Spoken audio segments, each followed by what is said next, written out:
Hi guys Ram Ram. I hope કે તમે બધા મજામાં હશો અને હું પણ મજામાં છું। સ્વાગત છે તમારું મારા ન્યૂ મિની બ્લોગમાં। તો આજે અમે લોકો જઈ રહ્યા છીએ જ્વેલર્સની દુકાને, કેમ કે હતી ધનતેરસ અને ધનતેરસના દિવસે તો ગળદી હોવાની જ તે।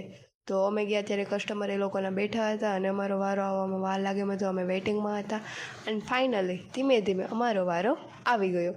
પછી અમે જોવા લાગ્યા કડલી, કેમ કે ભાભીને લેવાની હતી કડલી।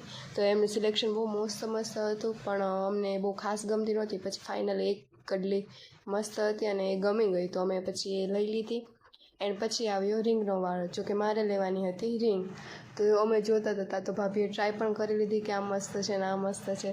પછી અમે રિંગ લઈને પછી મેં નાક વિંધાવી લીધી, જો કે મને નાકમાં કંઈ સૂટ નથી થતું એટલા માટે પછી હું પહેરતી નહોતી। તો આજે મેં ફાઇનલી નાક વિંધાવી નાખ્યું એન્ડ પછી અમે લોકો બનાવવા બેસી ગયા બિલ બનાવીને અમે લોકો નીકળ્યા ત્યાંથી ઘર સાઈડ। અને ઘરે જતા હતા ત્યાં ઘરે તો ભાઈ બીજે ધનતેરસની લક્ષ્મી પૂજન કરતું હતું, કેમ કે ધનતેરસ હોય એટલે લક્ષ્મી પૂજન તો પહેલાં હોવાનું।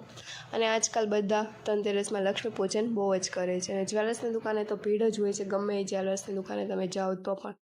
તો પછી ફાઇનલી અમે લોકો લક્ષ્મી પૂજન કરવા માંડ્યા હતા એન્ડ ધીમે ધીમે વિધિ અમારી શરૂ થઈ હતી। લક્ષ્મી નારાયણનું સ્થાપન કરી દીધું હતું અને પછી સાથે ગણપતિ, કેમ કે ગણપતિ તો બધા જ કામમાં પહેલાં હોવાના છે।